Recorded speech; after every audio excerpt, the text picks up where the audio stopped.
What's going on with the Tommy Tank Simulator? I remember there being a huge amount of hype when the game was released in March 2026, and lots of YouTubers were making videos or live streams about it.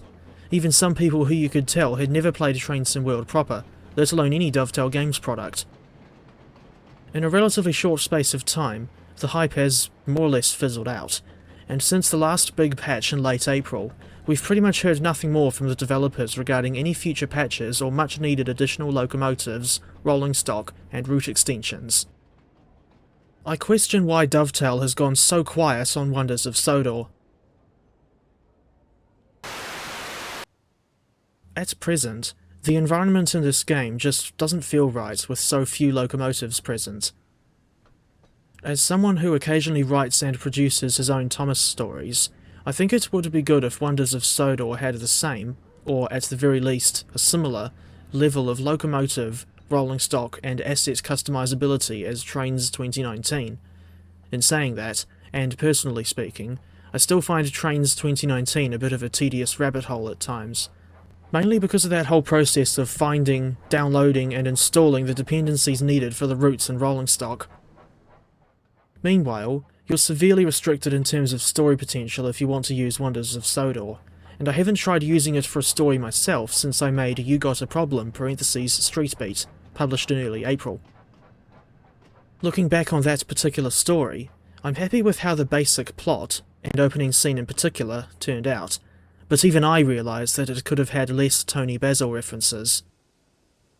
I may be an idiot, but I'm not stupid.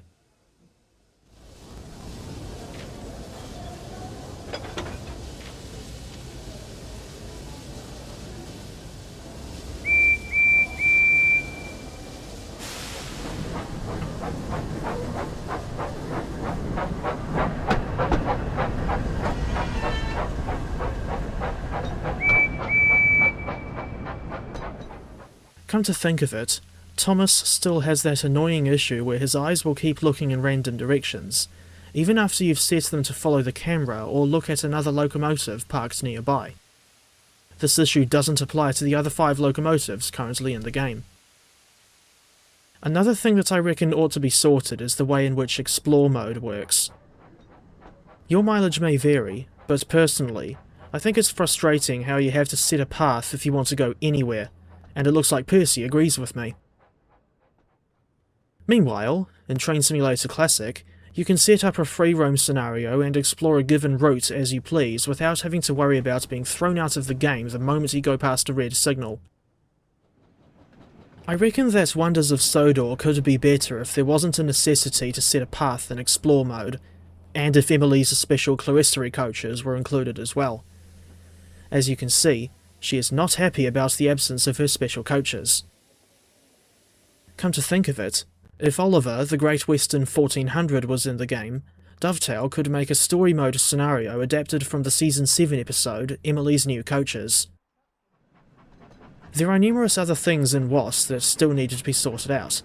These include, but are not limited to, the annoyingly large signal and speed limit indicators, which are quite the visual distraction,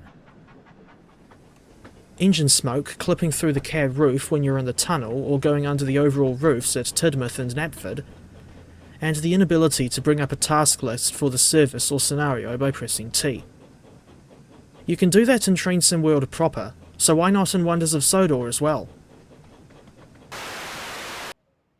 This game has so much potential that it's not funny, and it's disappointing to see it go so stale so soon after its release.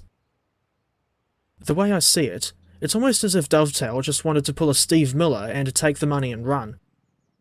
Would be a bad look for the devs if that was actually the case.